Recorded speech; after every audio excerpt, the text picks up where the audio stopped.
Ijabah gimana? Wa in khiftum alla ta'dilu fawahidah. Oh, jadi termasuk orang yang takut. Oh, berarti ada kaid gitu kan. Wa in khiftum alla ta'dilu. Enak benar memang. Kalau bersama orang yang berilmu kita nyambung.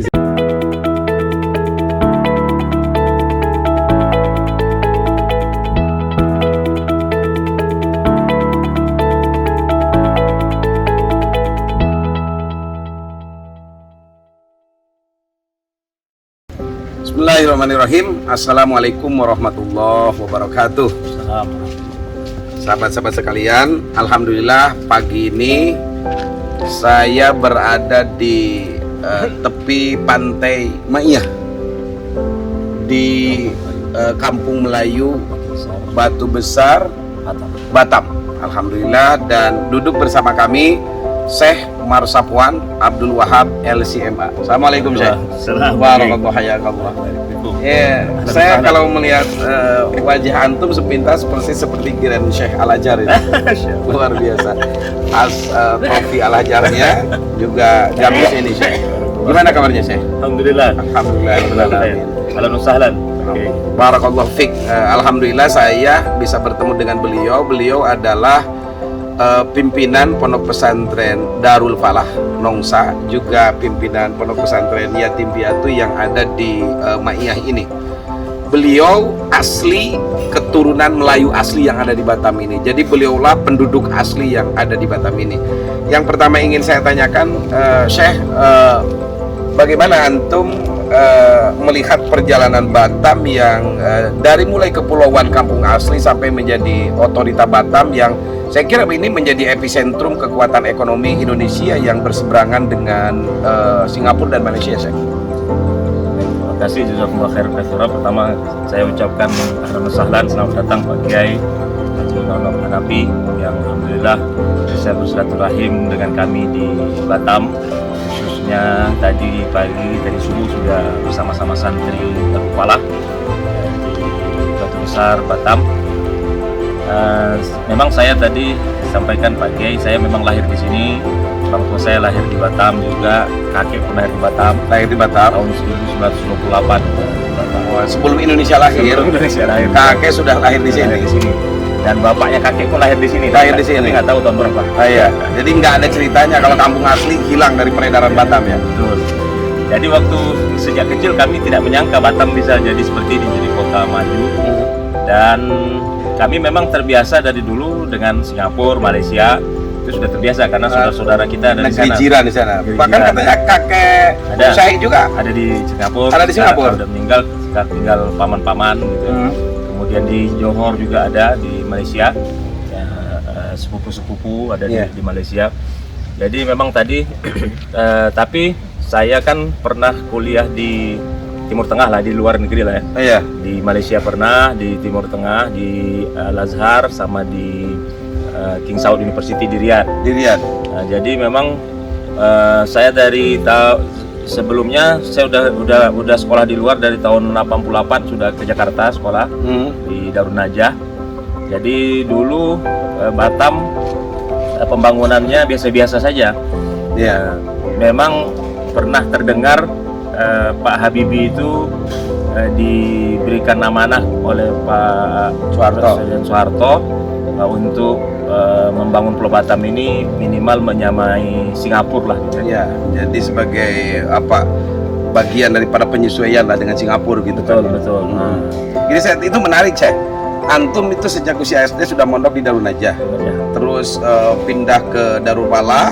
Pindah ke Kedah Malaysia, lalu ke Al-Azhar dan ke Riyadh. Subhanallah, ini manusia global ini. Jadi subhanallah, saya membaca bahwa perjalanan pendidikan beliau itu dari sejak SD sudah ada di Jakarta, lalu pindah ke Malaysia, lalu pindah ke Mesir dan ke King Saudi ya. Ini menunjukkan bahwa orang Indonesia asli itu adalah pertama dia adalah petualangan ilmu. Yang kedua adalah manusia global. Jadi ketika kita berbicara tentang Batam, maka kita berbicara tentang global. Jadi seorang manusia muslim sejati adalah dia harus punya narasi tentang global. Dan dari situlah bahwa manusia muslim itu harus menjadi akar-akar dan tunas-tunas untuk membangun peradaban dunia. Bagaimana saya? Antum aplikasikan dari pengalaman antum pendidikan dari berbagai negara ini ke santri Darul Falah. Iya, betul. Jadi setiap tahun kalau di awal tahun baru kita terima santri-santri baru ya, masa ta'aruf santri lah. Masa ta'aruf, kalau kami istilah kami khutbatul arash. Khutbatul arash. Khutbah dari pimpinan-pimpinan tertinggi, dari pakai semuanya. Memang kita kasih motivasi. Kita kasih motivasi bukan hanya kepada santri, kepada orang tua santri juga. Ya, supaya matching gitu kan. Ya, supaya matching. Nah, jadi kalau yang saya selalu garis bawahi, menjadi santri itu sesuai dengan Rasulullah SAW sampaikan, khairun nas anfa'uhum linnas. Yeah. Jadi ketika kita sudah rela ikhlas untuk menjadi santri, berarti kita harus rela ikhlas menjadi orang yang paling bermanfaat untuk sesama manusia. Yeah. Nah, maka anak-anak santri itu semangat dia. Jadi the winning goal seorang santri, khairun nas anfa'uhum linnas. Yang paling bermanfaat. Yang paling bermanfaat. Iya. Apapun dia jadi seorang profesi tadi seperti Pak Kiai katakan, ya dia pokoknya bermanfaat di tempat. Bermanfaat di tempatnya. Begini saya tadi kan ngobrol juga dengan Pak Yai Usman ya Pak Yai Usman yang notabene dia berasal dari Pasuruan dan kolaborasi dengan istilahnya anak kampung asli Melayu. Itu gimana cara memadukan dua latar belakang budaya yang berbeda, dan notabene Yai Usman adalah seorang pendatang dan kita ini Pak Syekh ini beliau anak kepala desa di kampung Melayu ini. Bagaimana memadukan kolaborasi antara kampung asli yang biasanya ada nilai-nilai kecemburuan ketika pendatang tampil dan orang-orang kampung penduduk justru terabaikan. Itu bagaimana memadukan antara ini agar menjadi cita rasa Indonesia saya. Kalau kami sepakat, memang kadang-kadang pesantren itu punya ciri khas sendiri, ada pesantren modern, ada pesantren salafiyah gitu ya. Yeah. Kalau kami sepakat, karena Pak Kiai itu dia belajarnya di pesantren salafiyah, kalau saya di modern gitu ya, keluar negeri. Jadi kita padukan, kita satukan pesantren Darul Falah itu bercirikan khas perpaduan antara pesantren salafiyah dan pesantren modern. Oh iya, ini kolaborasi kan? Kolaborasi, ada pelajaran kitab kuningnya, tahfiz Qur'annya dan kemodernannya. Bahasa kan bahasa Arab. Saya kan dari Darul Najah yang latar belakangnya itu kan Sri Gontor kan. Ya. Nah, jadi ini adalah yang unik tentang pola pendidikan di Indonesia, mengkolaborasikan antara dua sistem pendidikan, yang salafiyah dan yang kedua adalah kholafiyah atau modern. Ini menunjukkan bahwa karakter bangsa ini harus ada sikap yang sabat dan tatawur. Ada yang harus tetap status quo konsisten dipertahankan, dan ada yang harus berkembang karena Indonesia ini bagian daripada global. Dan kalau kita melihat Indonesia 270 juta penduduk yang terbentang dari Sabang sampai Merauke, kita ini layak menjadi pemimpin dunia. Syaratnya kaderisasi kita ini memang otak-otak global. Jadi subhanallah, kita mendapati satu pelajaran penting dari Darul Falah yang dikelola oleh dua matahari, Syekh Usman dan Syekh Marsapuan Abdul Wahad LCMA. Beliau mampu dua pikiran berkolaborasi, dan ini akhlak ulama. Saya di pondok itu kaji kitab usul fikih Jamul Jawame karya itu kan 4 orang ulama, ada pengarang matannya, syarahnya, hamisnya dan hasyiahnya. Itu beda madhab fikihnya tapi mampu berkolaborasi menghasilkan sebuah karya yang mudah-mudahan ini ada pertemuan saya dengan Syekh Marsapuan LCMA. Beliau seorang ulama tapi juga muharrik. Kenapa? Karena yang unik beliau adalah ketua PA 212 di Kepulauan Riau, Jadi gimana, ada pertentangan nggak di dalam, maksudnya di pondok antum berkiprah di luar muharik, yang ini di luar kelaziman pesantren salaf sebenarnya, Justru mana ini membangkitkan gairah santri. Saya selalu bercerita tentang kalau amar ma'ruf nahi mungkar. Ya kan banyak pengalaman ya. Nah, itu yang selalu saya sharing kepada santri-santri. Ya. Terkhususnya nahi mungkar ya. Nah, biasanya kan banyak pengalaman pahit gitu ya. Itu yang selalu saya. Kalau amar ma'ruf kan lazimnya. Ya, lazim. Manis ya itu kan. Manis biasa. Dapat pujian orang, riuh rendah tepuk tangan, kilatan kamera begitu kan. Betul. Tapi kalau nahi mungkar cibiran orang kan. Nyinyiran orang kan. Ya. Makanya kan ada hadis Rasul idza turikat al-amru bil ma'ruf wan nahyu 'anil munkar nuzi'at haibatul Islam kan. Apabila amar ma'ruf ditinggalkan, nahi munkar ditinggalkan, maka tercabutlah kehebatan Islam. Nah, ngomong-ngomong Saya nerka baru 46 tahun, berapa tahun sih? Pas. Tuaan saya dong. Iya. Lahir tahun berapa sih? Tahun 77. Oh, saya 73. Kakak kelas 1. Senior. Anak berapa? Anak baru 8. Baru 8. Baru 8. Dari satu? Dari istri pertama. Ada keberanian nggak untuk nambah? Nambah anak ya. Nambah istri? Nambah istri belum. Wah, perawakan tinggi besar, ilmu luas, tapi urusan yang ini memang keberanian. Keberanian kan? Sebenarnya Atau saya memang menganut Saya apa? berani sebenarnya. Berani, tapi istri lebih berani dari saya. ini soal ada yang unik sebenarnya. Ada yang unik ya. Memang ini adalah penganut cinta sejati.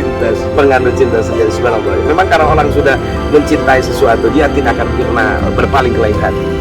Kadang-kadang kan kita ini kan pidato di luar ini kan saya, oh kayak Singapura kita. Begitu pulang ke rumah, waduh yang tadinya kita komandan, cunun ya, cunun. Ini artinya apa? Memang wanita ini makhluk aneh sih. Ya kan, kelihatan lembut, anggelenggam, bahenol, nerkom, derok, tapi ada kekuatan dahsyat. Makanya setiap tokoh-tokoh besar itu selalu lahir manusia-manusia lembut di belakangnya. Rasulullah itu ada Siti Khadijah di belakangnya, iya kan? Itu bagaimana dengan doa Robbana hablana min azwajina, kan itu jamak taksir deh. Iya. Berarti belum diijabah gimana? Paling hitung Allah ta'dilu fawahidah. Oh, jadi termasuk orang yang takut. Oh, berarti ada kaid gitu kan. Wa in hibtum alla ta'dilu. Enak benar memang. Kalau bersama orang yang berilmu kita nyambung istilahnya. Artinya kita memilih cinta satu sampai seia sekata sampai di surga dengan yang ta'adud tadi seperti Pak Yai Usman itu memang ya kita beda-beda lah. Artinya padahal dari sisi apa style gitu saya melihat yang apa kelihatan ta'adud itu antum ya. Dengan masih muda, penampilan gagah begitu kan, tapi ternyata memilih satu cinta. Kalau Kiai Usman kan penampilannya adem ayem begitu kan, lungguh tipu, ternyata dua juga. Ternyata orang itu nggak bisa dihukumi ketika melihat tampilan dohirnya. Itu apa yang dipegang saya rahasianya. 8 dengan satu cinta, dan antum hanya cita-cita menambah anak, tidak menambah istri. Apa itu resep dan apa prinsip apa yang dipegang? Kalau aneh tadi benar, tadi cinta sejati ya. Ya. Cinta sejati sama istri dari pertama ya, tidak ada pengkhianatan dari cinta itu. Wah, subhanallah. Jangan ada dusta di antara kita. Dusta di antara kita. Kemudian memang punya program bukan memperbanyak istri tapi memperbanyak keturunan. Oh, subhanallah. Kata Rasulullah, tazawwajul walud al-wadud fa inni mukatsirun bikum al-umam yaumil qiyamah. Oh, subhanallah. Nikahilah wanita-wanita yang subur, yang mudah melahirkan, yang punya kasih sayang. Insya Allah Rasulullah itu paling senang melihat umat yang banyak nanti. Subhanallah. Sama dengan antum. 8 juga. 8 juga saya. Dari istri pertama kan? Istri pertama. Dan tidak ada yang kedua kan? Mustahil menambah. Kalau ukuran adat itu kan. Karena subhanallah itu rewelnya itu. Maksudnya rewelnya itu kan berbahaya lah kalau punya istri yang rewel, karena hisaban di akhirat cukup dengan hisaban di dunia. Subhanallah, saya ingin panjang lebar ngobrol ini karena waktu juga yang memisahkan kita. Mudah-mudahan Allah pertemukan kita di tempat dan waktu yang lain. Dan antum ditunggu saya di tempat saya ya.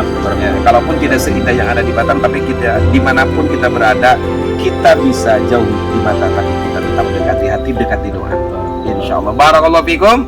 Demikian bincang kami dengan ada pantun satu. Apa Kalau pepaya sudah dibelah pasti sedap untuk dimakan. Iya. Kalau kami orang Batam ada tersilap dan tersalah, mohonlah kami dimaafkan. Subhanallah. Saya juga ada pantun saya. Apa? Ayam jantan, ayam betina, ayam berkokok, ya jenis-jenis ayam. Assalamualaikum warahmatullahi wabarakatuh. Waalaikumsalam.